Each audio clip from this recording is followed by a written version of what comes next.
ونستغفره ونؤمن به ونتوکل علیہ ونعوذ باللہ من شرور انفسنا ومن سیئات اعمالنا من يهده الله فلا مضل له ومن يضلل فلا هادي له اما بعد فاعوذ باللہ من الشیطان الرجیم بسم اللہ الرحمن الرحیم کل نفس ذائقۃ الموت صدق اللہ العظیم وصدق رسولہ النبی الکریم الامین ان اللہ وملائکتہ یصلون علی النبی یا ایہا الذین آمنوا صلوا علیہ وسلموا تسلیما۔ بلند آواز سے پڑھ لیں، الصلاۃ والسلام علیک یا سیدی یا رسول اللہ، الصلاۃ والسلام علیک یا سیدی یا حبیب اللہ وعلی آلک واصحابک یا رحمۃ للعالمین۔ بندہ پروردگارم امت احمد نبی، دوست دارم چہار یارم تابع اولاد علی، مذہب حنفیہ دارم ملت حضرت خلیل، خاک پائے غوث اعظم زیر سایہ ہر ولی۔ میرے عزیزان گرامی واجب الاحترام، الحمدللہ آج 15 رمضان المبارک کی تاریخ ہو چکی ہے۔ الحمدللہ کہ ہم نے آج 15ویں روزے کی سحری کھائی ہے۔ اللہ رب العزت ہم سب کے روزے رکھنے اپنی پاک بلند بارگاہ میں قبول و منظور فرمائے، بقایا روزے رکھنے کی توفیق عطا فرمائے۔ جس طرح رمضان المبارک میں ہم 5 وقت نماز پڑھتے ہیں، قرآن پڑھتے ہیں، ہم عبادت و ریاضت کرتے ہیں، اللہ ہمیں پورا سال اسی طرح ہی 5 وقت کا پکا سچا نمازی بنائے۔ عزیزان گرامی، آج کا موضوع موت کے حوالے سے ہے۔ موت ایک ایسی چیز کا نام ہے جو بیٹے کو ماں سے علیحدہ کر دیتی ہے، اولاد کو والدین سے علیحدہ کر دیتی ہے، بیوی کو شوہر سے جدا ہو جاتی ہے، بہن بھائی جدا ہو جاتے ہیں، دوست جدا ہو جاتے ہیں، محلے دار ایک دوسرے سے جدا ہو جاتے ہیں، اور پھر ایسی جدائی موت ڈال دیتی ہے کہ دوبارہ ملنے کی بھی کوئی چانس بھی نہیں ہوتا ہے۔ تو اس لیے آج موت کے حوالے سے چند گزارشات پیش کرنی ہے۔ اللہ رب العزت مجھے اور آپ کو سنا کر عمل کرنے کی توفیق عطا فرمائے۔ موت برحق ہے، یہ آنی ہی آنی ہے۔ کوئی بھی یہ دعویٰ نہیں کر سکتا کہ موت نہیں ہے۔ موت تو صرف لفظوں کی ہوا ہے، یہ کوئی چیز نہیں ہے، یہ صرف انسان کی ایک غلط فہمی ہو سکتی ہے۔ موت ایک برحق چیز ہے، اللہ نے جو بنائی ہے، اس لیے میرے رب کریم نے ارشاد فرمایا قل ان الموت الذی تفرون منہ فإنہ ملاقیکم ثم تردون الی عالم الغیب والشہادۃ فینبئکم بما کنتم تعملون۔ میرے اللہ رب العزت نے فرمایا کہ اے محبوب صلی اللہ علیہ وسلم، تم فرما دو کہ وہ موت جس سے تم بھاگتے ہو وہ تو ضرور تمہیں ملنی ہے، پھر اس کی طرف تم پھیرے جاؤ گے جو کہ چھپا اور ظاہر ہر سب کچھ جانتا ہے، پھر وہ تمہیں بتا دے گا جو تم نے کیا ہے۔ جو دنیا میں رہ کر کما کر لائے ہو، جو دنیا میں رہ کر بویا ہے، وہ میرا اللہ پھر دکھائے گا کہ تم نے دنیا میں رہ کر کیا کیا کیا ہے، کون کون سے اعمال کیے ہیں، کہاں پہ جوانی گزاری ہے، کہاں پہ بڑھاپا گزار دیا ہے، کہاں پہ اٹھتی ہوئی جوانی کو جو تیرے لیے ایک غنیمت تھی، جو تیرے لیے ایک بہت بڑی نعمت تھی، جو تو نے گلی اور کوچوں کے اندر اور یعنی فحاشی اور عریانی کے اندر آپ نے اپنی زندگی گزار دی، اور تو نے اپنے موبائل اور ٹی وی اور یہاں تک کہ نیٹ کے اندر اپنی زندگی کو تو نے صرف کر دیا۔ میں نے تو تم کو ایک مقصد کے لیے پیدا فرمایا تھا کہ تو اس مقصد کو بھی بھول گیا تھا، یہاں تک کہ جس چیز کو برحق میں نے بنایا تھا تو نے تو اس کو بھی اپنے ذہن سے نکال دیا تھا۔ میرا رب اس وقت پھر فرمائے گا میں نے تو آپ کو اس لیے اس مقصد کے لیے بنایا تھا کہ وما خلقت الجن والانس الا لیعبدون، میں نے تو جن اور انسان کو اپنی عبادت کے لیے پیدا کیا تھا کہ تو صبح اٹھتا تھا اور آدھی رات کے وقت تک دنیا کمانے کے چکر کے اندر اپنا سب کچھ گوا دیتا تھا، اور جن کے لیے کرتا تھا وہ بھی بڑے ہوتے تھے، اور یہاں تک کہ تو جو ہے ان کو بھی اپنی زندگی سے کھو دیتا تھا، یہاں تک کہ پھر رات کو جب تو واپس لوٹتا بستر تیرے لیے گرم ہو جاتا اور تو سو جاتا، صبح اٹھتا پھر دنیا کو کمانے کے لیے نکل پڑتا، لیکن تو یہ بھول گیا تھا کہ میرے لیے اللہ نے موت کو بھی بنایا ہے کہ ایک نہ ایک دن مجھے موت آنی ہے۔ مسلمانوں، موت اٹل فیصلہ ہے، موت آ کر رہنی ہے، اس دنیا فانی سے ہمیں رخصت ہونا ہی پڑے گا۔ یہ تو ہمارے لیے ایک کرائے کا گھر ہے، جس طریقے سے آج یہاں پہ رہتے ہیں اور کل کو ہمارے لیے ایک اور گھر تیار ہوا پڑا ہے، لیکن مسلمانہ یاد رکھ ہمارے لیے قبریں تیار ہیں لیکن پھر بھی ہم غافل ہیں۔ اس لیے یہاں پہ میں کہنا یہ مقصود سمجھتا ہوں کہ مسلمانوں آج ہم اتنے غافل ہیں موت سے، آج اتنے دور ہیں ہم موت سے، کہ جس وقت انسان کو موت آئے گی رب کے حضور میں جس وقت شرمندگی کے ساتھ سامنا کرے گا، اس وقت ہاتھ جوڑ کر عرض کرے گا مولا تو کریم ہے، مجھے تھوڑا سا وقت دے دے، مجھے تھوڑا سا لمحہ دے دے، میں دنیا میں جا کر لوگوں کو بتا دوں گا کہ موت ایک ایسی چیز ہے، قبر کی سختی اتنی زیادہ ہیبت ناک ہے اور اتنی زیادہ شدت ہے، تیری عبادت کے اندر وقت گزار دوں گا۔ میرا رب فرمائے گا اب تیرا دنیا میں رہنا دانا پانی کے لیے، دانا پانی جو ہے وہ ختم ہو چکا ہے، اب تیرے لیے کچھ بھی نہیں ہے، اب تو دنیا میں نہیں جا سکتا۔ میرا رب فرمائے گا میں نے تیرے لیے تیرے سامنے بڑی بڑی مثالیں رکھی، تیرے سامنے میں نے موت کو ہر وقت تیرے سامنے لا کر رکھا، لیکن تو پھر بھی غافل رہا ہے۔ بندہ عرض کرے گا مولا مجھے تو کسی نے کوئی موت کے بارے میں بتایا نہیں، مولا مجھے تو کسی نے کوئی موت کے بارے میں نشاندہی نہیں کی۔ میرا رب فرمائے گا یاد کر اس وقت کا، یاد کر اس ٹائم کو جس وقت تو نے اپنے خود اس کندھوں کے اوپر اپنے باپ کا جنازہ ویران جگہ کے اندر چھوڑ کر آیا تھا، یاد تو کر سی اپنے ایک نوجوان بیٹوں کے تم نے لاشیں اٹھا کر قبرستان کی طرف رخ کیا تھا، ذرا یاد تو کر سی اپنے محلے داروں، رشتہ داروں، دوست احباب کے قبرستانوں میں جا کر تو نے اپنے ہاتھوں سے قبروں کے اندر دفنائے تھے اور وہاں پہ کھڑے ہو کر یہ باتیں تو کرتا تھا۔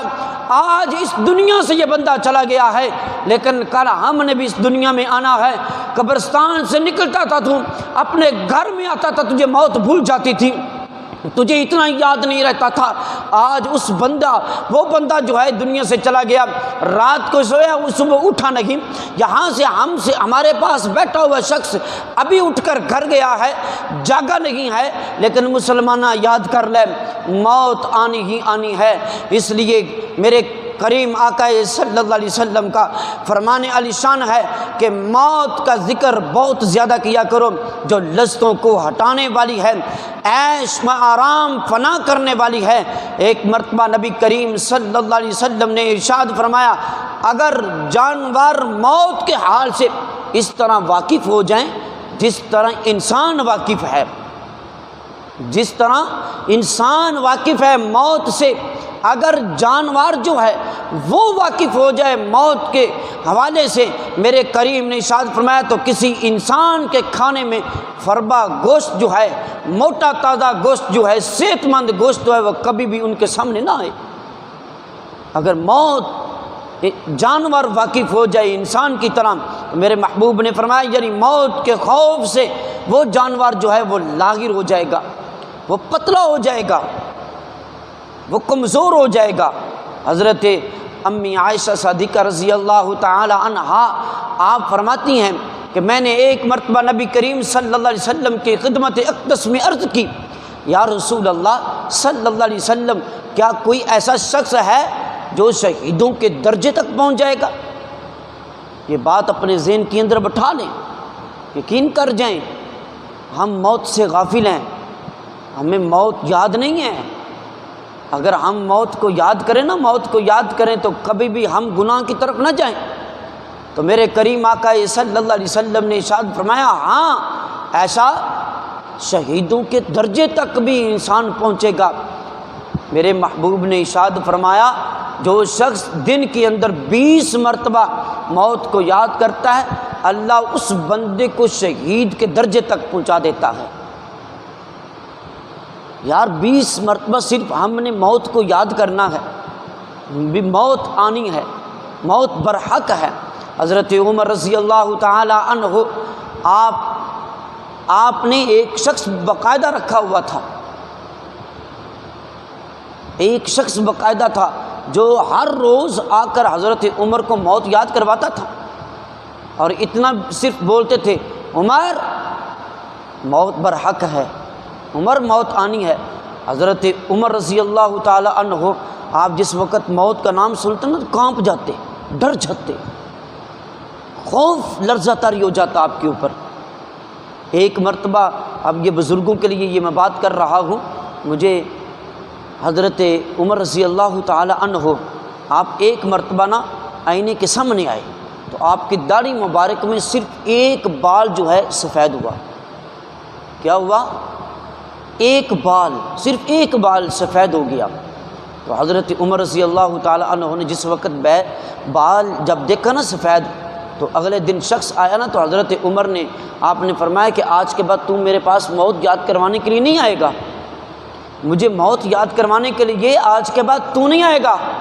تو اس بندے نے عرض کی امیر المؤمنین کیا مجھ سے کوئی خطا غلطی ہو گئی ہے؟ حضرت عمر نے فرمایا نہیں۔ آپ نے فرمایا اس لیے میں کہہ رہا ہوں اب موت کی نشانی میرے اندر پیدا ہو چکی ہے، یہ بال جو ہے کیونکہ موت اب قریب ہے، یہ مجھے یاد کرایا کرے گا جو میری داڑھی کے اندر صرف ایک بال سفید ہوا ہے، اور یہ مجھے یاد کروایا کرے گا کہ عمر موت کو بھی یاد کر لے، عمر موت کو بھی یاد کر لے۔ یار مجھے یہ بات مجھے بتائیں جس کا ایک ایک لمحہ، جس کی ایک ایک گھڑی، جس کا ایک ایک وقت میرے نبی کریم صلی اللہ علیہ وسلم کے والضحیٰ والے چہرے کو دیکھتے ہوئے گزرا ہو، اور جن کا ایک ایک لمحہ اللہ کی عبادت کے اندر گزرا ہو، اگر ان کے چہرے مبارک پر ایک داڑھی کا بال سفید ہو جائے آپ کانپ جاتے ہیں۔ مسلمانہ ہمارے تو سروں کے بال بھی سفید ہو گئے، ہماری داڑھیوں کے بھی بال سفید ہو گئے، لیکن ہمارے اندر وہی کی وہی گناہ، ہمارے اندر وہی کی وہی شرارتیں۔ میں نے اپنی آنکھوں سے ایسے بزرگوں کو دیکھا ہے جو چوکوں کے اندر تب پتے کھیل رہے ہوتے ہیں، نہ نماز کا خیال، نہ ذکر کا خیال، نہ اذان کا خیال، نہ کسی بڑے چھوٹے کا خیال، یہاں تک کہ جوا بھی لگا رہے ہیں، ہر شرارت اور ہر یعنی برے کام کے اندر شامل ہیں، موت سے غافل ہیں۔ یار عمر کے چہرے پر ایک بال آ جائے تو موت ہمیشہ کے لیے یاد رہتی ہے، لیکن ہمارے سارے کے سارے بال آ جائیں لیکن پھر بھی ہمیں موت یاد نہیں رہتی ہے۔ مسلمانہ ذرا غور تو کر تو صحیح، فکر تو کر تو صحیح، اس لیے موت اٹل فیصلہ ہے۔ اس لیے میں کہہ رہا ہوں میرا رب فرمائے گا کہ موت کو ہمیشہ کے لیے میں نے تیرے سامنے رکھا تھا لیکن تو نے موت کو یاد نہیں کیا تھا، اس لیے قبر ہمیشہ کے لیے انسان کو دن کے اندر 3 مرتبہ یاد کرتی ہے، اور قبر یہ کہتی ہے میرے اندر بچھو ہیں، میرے اندر سانپ ہیں، میرے اندر تریکی ہے، میرے اندر دردناک عذاب ہے۔ مسلمانہ اے ایمان والو، اے اللہ کے بندو، کوئی ساز و سامان میرے پاس لے کر آنا، میرے اندر بڑی سختی ہے۔ تو حضرت عیسیٰ علیہ السلام آپ نہ ایک جگہ سے گزر رہے تھے، ایک شخص جانور چرا رہا تھا، تو حضرت عیسیٰ علیہ السلام نے کیا دیکھا کہ وہ اونٹ چرانے والا شخص جو ہے ان کے اونٹوں میں سے ایک اونٹ جو تھا وہ بہت مستی کر رہا تھا، دوسرے اونٹوں کو کاٹتا تھا، یعنی کہ تنگ کرتا تھا۔ تو حضرت عیسیٰ علیہ السلام آپ جب قریب گئے نا، قریب جا کر ان کے کان کے اندر کہا انک میت، تو نے مرنا نہیں۔ حضرت عیسیٰ علیہ السلام نے اونٹ کے کان کے اندر کہا انک میت، کیا تو نے مرنا نہیں ہے؟ اونٹ اس وقت کانپ گیا۔ حضرت عیسیٰ علیہ السلام اب چلے گئے، چند دن گزرنے کے بعد پھر وہاں سے جب گزرے نا تو کیا دیکھتے ہیں ان اونٹوں میں سے وہ اونٹ جو ہے وہ الگ کھڑا ہوا ہے اور اتنا زیادہ پتلا ہوا پڑا ہے، کمزور لاغر ہوا پڑا ہے، یہاں تک کہ کھانا پینا بھی چھوڑا ہوا ہے۔ حضرت عیسیٰ علیہ السلام آپ نے فرمایا، اس چرواہے کو کہا یار یہ اونٹ کو کیا ہوا ہے، یہ الگ کیوں ہے؟ اس بندے نے عرض کی اے اللہ کے پیارے نبی حضرت عیسیٰ علیہ السلام، مجھے اس بات کا تو پتہ نہیں ہے اس کو ہوا کیا ہے، لیکن میں اتنا ضرور جانتا ہوں چند دن قبل ایک شخص یہاں سے گزرا تھا، اس شخص نے اس کے کان کے اندر کچھ کہا تھا، لیکن بس اتنا ہی اس نے سنا، اس کے بعد اس نے کھانا پینا چھوڑ دیا ہے، اپنی الگ جگہ پہ بیٹھتا ہے، کسی اونٹ کے ساتھ مستیاں نہیں کرتا ہے، کسی کو کاٹتا نہیں ہے۔ حضرت عیسیٰ علیہ السلام آپ یہ سن کر آپ نے فرمایا کہ معلوم ہوا کہ موت کی یاد سے انسان تو انسان بلکہ حیوان بھی دنیا و ما فیہا سے بے پرواہ ہے۔ یار اگر جانوروں کو پتہ چل جائے کہ موت یہ چیز ہے، وہ سب کچھ چھوڑ دیتے ہیں، تو ہم کیا سوچتے ہیں؟ ہم نے جو کام کرنا ہو تو پتہ ہو یہ نقصان ہے ہمارے لیے، ہم کیا کہتے ہیں یار کوئی بات نہیں، مرنا ہی ہے نا، ایک دن موت آ جائے گی۔ بھئی اللہ کے بندو، اس انداز میں موت کو یاد نہ کرو، اس انداز میں موت کو یاد کرو کہ ہمارا ایک جسم کا ایک ایک لو جو ہے وہ کانپ اٹھے، اور ہمارے لیے قبر جو ہے جو عبرت کا نشان ہے، وہ ہمارے لیے ایک سبق بن جائے کہ یار اس دنیا سے جب ہم نے جانا ہے تو ہمارے پاس ساز و سامان کیا ہے۔ خوف اس طرح کا طاری ہو کہ اللہ کی عبادت کے اندر آ جائے، قرآن کو تھام لیں اور اللہ کے نیک بندوں کے ساتھ وابستگی کر لیں۔ اس لیے مسلمانوں، موت کو اس انداز میں یاد کرو کہ پتہ چل جائے کہ اس دنیا سے جب اٹھے تو لوگ بھی ہماری اپنی زبانوں کے ساتھ یہ کہیں کہ یار محمد کا غلام جا رہا ہے، تو فرشتے بھی کہیں یار محمد کا غلام آ گیا ہے۔ تو اس لیے مسلمانوں اس انداز میں اس طریقے سے موت کو یاد کیا جائے، تو اس لیے موت برحق ہے میرے کریم آقا صلی اللہ علیہ وسلم کا۔ مسلمانوں یہ موت اللہ رب العزت کا فرمان ہے، کل نفس ذائقۃ الموت، یعنی ہر چیز نے موت کا ذائقہ چکھنا ہے۔ تو فرمایا کہ خلق الموت والحیات لیبلوکم ایکم احسن عملا، اللہ تبارک تعالیٰ نے موت اور حیات کو اس لیے پیدا فرمایا تاکہ آزمائے کہ تم میں سے کون اچھا عمل کرتا ہے۔ اور آخری بات عرض کر رہا ہوں، اب موت کس کس کو علیحدہ کر دیتی ہے، تو فرماتے ہیں کہ موت نے یوں اعلان کرنا شروع کر دیا، کہا کہ ان الموت انا الذی افرق بین البنات والامہات، میں موت ہوں۔ موت نے اپنا تعارف کروایا، کہا کہ میں موت ہوں جو ماں اور بیٹی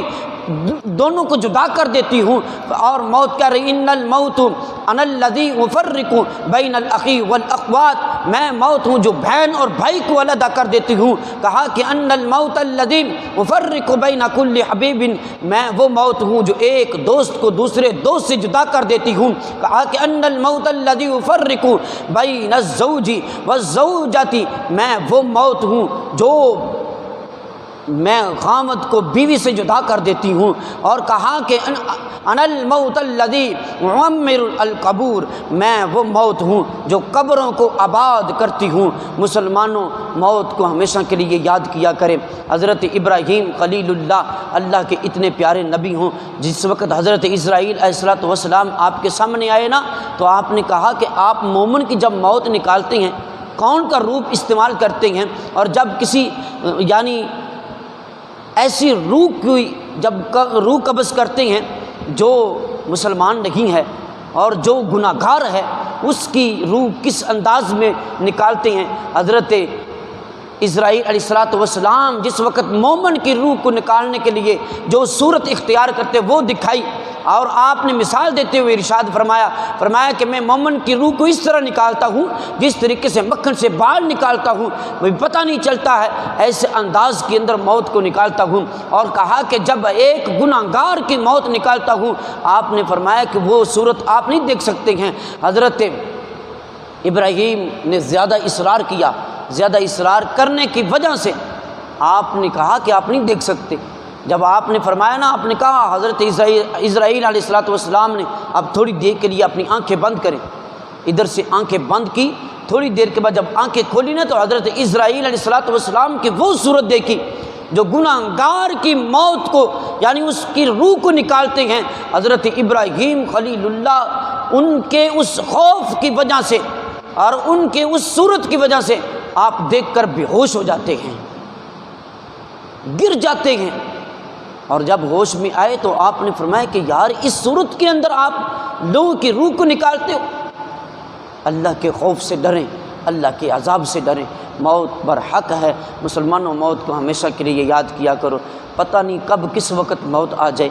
پتہ نہیں کب کس وقت فیصلہ ہو جائے، اس لیے اللہ کی راہ میں آ جائیں، 5 وقت کے نمازی بن جائیں۔ جب قرآن پڑھتے ہوئے ہمیں موت آئے گی، جب قرآن پڑھتے ہوئے ہمیں موت آئے گی، نماز پڑھتے ہوئے جب ہمیں موت آئے گی تو پھر کتنا ہی نظارہ اچھا ہوئے گا۔ مسلمانہ اس قرآن کو تھام لیں اور اس قرآن پاک کو اپنے سینے کے ساتھ لگا لیں، اور یہ ایسی کتاب ہے، یہ ایسی چیز ہے انسان کو ہدایت کے راستے پر لے کر آتی ہے، انسان کو روشنی کے مقام پر لے کر آتی ہے، انسان کو دلدل سے نکال کے سختیوں اور پریشانیوں سے نکالتے آسانی کی طرف لے کر آتی ہے۔ مسلمانہ جب سے ہم نے اس کو چھوڑا ہے ہمارے اوپر عذاب مسلط ہو چکا ہے، اس لیے مسلمانوں ان کے ساتھ ساتھ موت کو ہمیشہ کے لیے یاد کریں۔ میں دعا کرتا ہوں اللہ رب العزت کی بارگاہ میں ہم سب کو صحیح معنوں کے ساتھ 5 وقت نماز پڑھنے کی توفیق عطا فرمائے اور موت کو ہمیشہ کے لیے یاد رکھنے کی توفیق عطا فرمائے۔ وما توفیقی الا باللہ۔